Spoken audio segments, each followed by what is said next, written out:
Hi all, എൻ്റെ പേര് Tasni. October 1 എൻ്റെ MOH എക്സാം.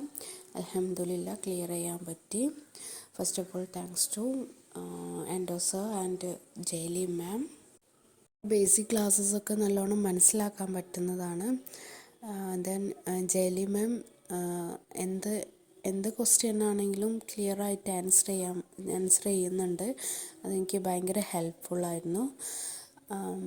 പിന്നെ എക്സാം എബോവ് ആവറേജ് ആയിരുന്നു. നമ്മുടെ മെറ്റീരിയലിലും ഫയൽസിലും വരുന്ന ക്വസ്റ്റ്യൻസ് പാറ്റേണിലാണ് വന്നിട്ടുള്ളത്.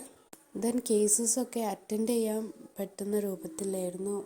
ബിക്കോസ് സാറ് ബേസിക് ക്ലാസ് തന്നെ നമുക്ക് തിയറി പോർഷൻസ് മനസ്സിലാക്കി കഴിഞ്ഞാൽ അറ്റൻഡ് ചെയ്യാൻ പറ്റുന്ന രൂപത്തിൽ. ദെൻ കാൽക്കുലേഷൻ്റെ കേസിലാണെങ്കിൽ ഫയലിൽ നിന്ന് വന്ന കാൽക്കുലേഷൻസ് തന്നെയായിരുന്നു എനിക്ക് കിട്ടിയിട്ടുണ്ടായിരുന്നത്. ദെൻ ഒരു കാൽക്കുലേഷൻ ഒട്ടും കിട്ടാത്തതുണ്ടായിരുന്നുള്ളൂ. ബാക്കിയെല്ലാം തന്നെ ഫയലിൽ ഉള്ളതുപോലെ തന്നെയായിരുന്നു. ദെൻ നോൺ ഫാർമക്കോളജി പോർഷൻസ് തന്നെയായിരുന്നു കൂടുതലുണ്ടായിരുന്നത്. പക്ഷേ ഒട്ടും കേൾക്കാത്ത പോർഷൻ എന്ന് പറയുന്നത് വളരെ കുറച്ചേ ഉണ്ടായിട്ടുള്ളൂ. നമുക്ക് പരിചയമുള്ള പോർഷൻസ് തന്നെയായിരുന്നു വന്നിട്ടുണ്ടായിരുന്നത്. ലാസ്റ്റിലേക്ക് എക്സാം എഴുതിയ മിഡ് ഏഞ്ചറിൽ സ്റ്റുഡൻസ് എന്നെ ഹെൽപ്പ് ചെയ്തിട്ടുണ്ട്.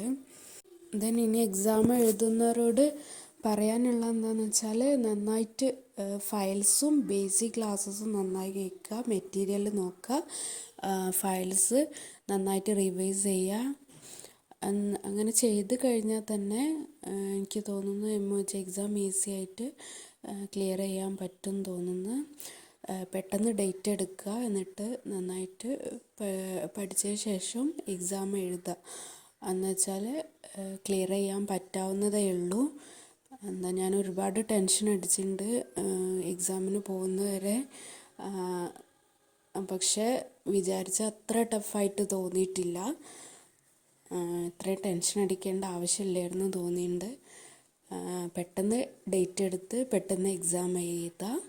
എല്ലാവർക്കും ഓൾ ദി ബെസ്റ്റ്.